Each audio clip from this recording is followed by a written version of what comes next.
આજે અમે અમારા આણંદના ગ્રાહકો માટે માર્કેટ પે ચર્ચા, જેમાં પહેલાં અમે 3 સિઝન કરી ચૂક્યા છે, એની ચોથી સિઝન લઈને આવી રહ્યા છે.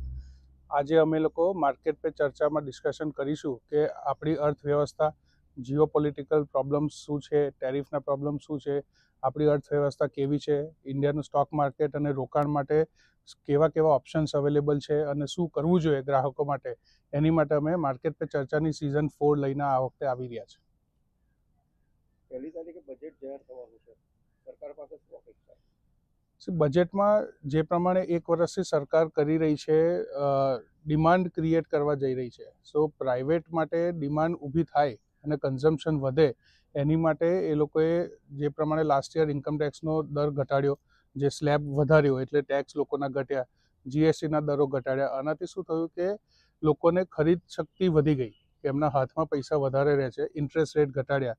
એટલે સરકાર એ કરવા જઈ રહી છે કે લોકોની ખરીદ શક્તિ વધે અને કન્ઝમ્પશનનું બૂમ આવે. આ વખતે બી અપેક્ષા એ જ છે કે સરકાર એ બાજુ જ વધારે ધ્યાન રાખશે કે કેવી રીતે નાગરિકોની ખરીદ શક્તિ વધે અને એ લોકોનું કન્ઝમ્પશન પેટર્ન વધે, એની ઉપર જ ફોકસ રહેશે એવું લાગે છે. કારણ કે India one of the biggest democracy છે અને ઇંગ્લિશ સ્પીકિંગ ડેમોક્રેસી છે, એટલે સૌથી મોટો ફાયદો એ છે. અને સૌથી વધારે યુથ આજે ઇન્ડિયામાં છે, જે પર કેપિટા ઇન્કમ આપણી ઘણી સારી પેસે વધી બી રહી છે. એટલે આપણી જે ખરીદ શક્તિ જે વધી રહી છે, એના માટે દરેક કંપનીઓ, ખાલી અમેરિકા નહીં, ગ્લોબલી બધા જ દેશોમાંથી લોકોને ઇન્ડિયા બહુ જ એટ્રેક્ટિવ લાગે છે. કારણ કે આપણો જે યુથ છે અને જે મિડલ ક્લાસ છે, એ લોકોની જે ઇન્કમ વધી રહી છે, એનાથી એમનું સ્પેન્ડિંગ કલ્ચર જે છે, એનાથી કન્ઝમ્પશન બહુ સારું થઈ ગયું છે. એટલે દરેક કંપનીએ જોવા જઈ રહી છે કે ભાઈ ઇન્ડિયામાં કેવી રીતે અમે લોકો ધંધો કરીએ જેથી અમને. મારું નામ આશીષ સોમૈયા છે. હું મુંબઈથી આવેલો છું અને White Oak Capital mutual fund કંપનીનો એક્ઝિક્યુટિવ ડાયરેક્ટર અને સીઈઓ છું હું. અને મ્યુચ્યુઅલ ફંડની જે ઇન્ડસ્ટ્રી છે એમાં 1999થી કાર્યરત છું હું. આજની તારીખમાં અહીંયા આણંદમાં પ્રણવભાઈ પટેલે બોલાવેલો છે મને, અને જેકે સિક્યોરિટીઝનું આ જે ઇન્વેસ્ટર અવેરનેસ પ્રોગ્રામ છે એમાં સામેલ થવા માટે આવ્યો છું. અને પ્રણવભાઈ અને જેકે સિક્યોરિટીઝનો ખૂબ ખૂબ આભાર. આજની તારીખમાં તમે જુઓ તો, જેમ કે આપણે જોઈએ તો વ્યાજના દર જે છે એ છેલ્લા 10-15 વર્ષમાં વ્યાજના દર ઘણા ઘટી ગયા છે.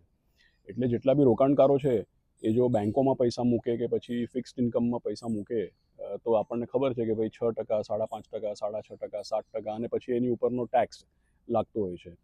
એટલે માટે તમે જુઓ છો કે ઘણા બધા લોકો આજની તારીખમાં શેર બજારમાં અને ઇક્વિટીમાં રોકાણ કરવાને માટે બધા સાધન ગોતતા હોય છે. અને ઇક્વિટીમાં રોકાણ કરવા માટે આપણે પોતે કરીએ તો ઘણી બધી શેર્સ છે, ઘણી બધી કંપની છે, એની ઉપર આપણે રિસર્ચ કરવું પડે, એના બધા ઉતાર ચઢાવની ઉપર આપણે ધ્યાન રાખવું પડે. એના કરતાં જો આપણે શેર બજારનું રોકાણ શેર બજારના મ્યુચ્યુઅલ ફંડ, જેને આપણે ઇક્વિટી મ્યુચ્યુઅલ ફંડ કહીએ છીએ, ઇક્વિટી મ્યુચ્યુઅલ ફંડ દ્વારા આપણે કરીએ તો આપણા પોતે કરવા કરતાં ઓછું જોખમ અને સારું વળતર મળવાની શક્યતા હોતી હોય છે. એટલે ઇક્વિટી મ્યુચ્યુઅલ ફંડમાં લોકો પોતે કરવાની બદલે એક પ્રોફેશનલ જે ઇક્વિટી મ્યુચ્યુઅલ ફંડ મેનેજર હોય છે એની દ્વારા નિવેશ કરે તો જોખમ ઓછું અને વળતર સારું મળી શકે છે. સાહિત્ય ચર્ચામાં કઈ રીતનું ગાઈડન્સ આપી શકાશે રિગાર્ડિંગ ધ મ્યુચ્યુઅલ ફંડ્સ?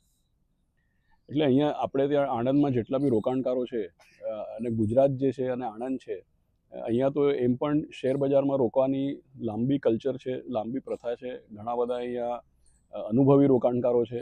પણ જ્યારે રોકાણકારો બજારમાં પૈસા મૂકતા હોય છે ત્યારે વારે જેમ કે આજની તારીખમાં અમેરિકામાં શું થાય છે, ટ્રમ્પ સાહેબની આ બધી ટેરિફ્સ છે, કે પછી આપણી બજારમાં છેલ્લા 1 વર્ષમાં બહુ કંઈ વળતર નથી છૂટ્યું.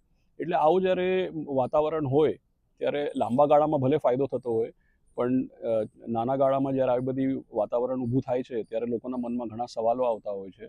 અને પછી એ સવાલોનું કઈ રીતે નિવારણ કરવું, આગળ જતાં કઈ જાતની ગાઈડન્સ આપવી, એની પર આજે અમે ચર્ચા કરશું.